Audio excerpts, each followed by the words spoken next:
Le Grand Matin Sud Radio, 7h, 8h30, Benjamin Glaise.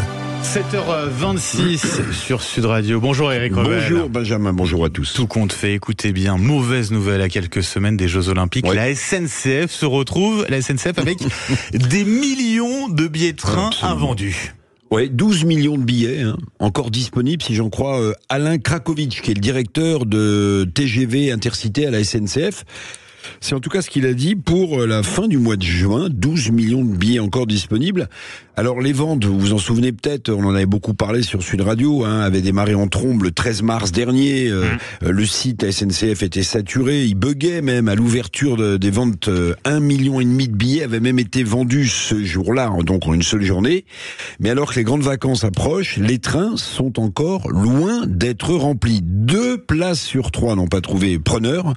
Pour la période de cet été, sur les TGV, sur les TER, sur les intercités.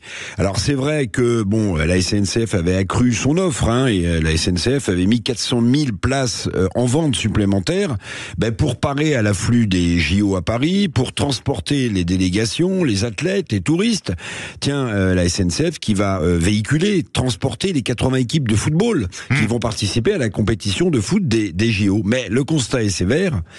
Benjamin, 12 millions de billets n'ont pas trouvé preneur à la fin juin, j'en suis parvenu. Alors il n'y a pas que ça à dire, il y a aussi un autre indice d'une difficile entrée dans les Jeux, Eric, c'est Air France qui s'inquiète également pour son trafic aérien cet été, faute de clients.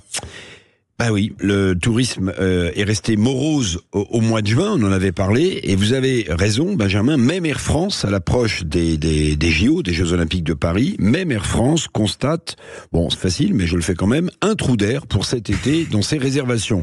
La compagnie aérienne constate quoi ? Une baisse de ses revenus cet été du fait d'un évitement de la capitale, notamment par les étrangers, c'est ce qui est dit, et d'une baisse donc des réservations sur ces vols intérieurs, sur ces vols domestiques. Incroyable, tout de même, en pleine année olympique, à quelques semaines de l'ouverture des JO. Les JO, je le rappelle, dans un pays, en gros, quand vous avez de la chance, ça arrive une fois tous les siècles. Oui, alors comment expliquer justement ce marasme actuel du côté de la SNCF et d'Air France ? C'est quoi les raisons qui expliquent cette morosité ambiante ? Alors, il y a des raisons évidentes, puis il y a des raisons moins évidentes, il y a des raisons conjoncturelles, puis il y a des raisons un peu plus structurelles. Alors les raisons, les facteurs structurels, c'est par exemple les problèmes de pouvoir d'achat en France. Oui, même si la SNCF affirme avoir fait un vrai effort sur les prix, un billet quand vous êtes une famille de 3, 4, 5 personnes, ça coûte cher.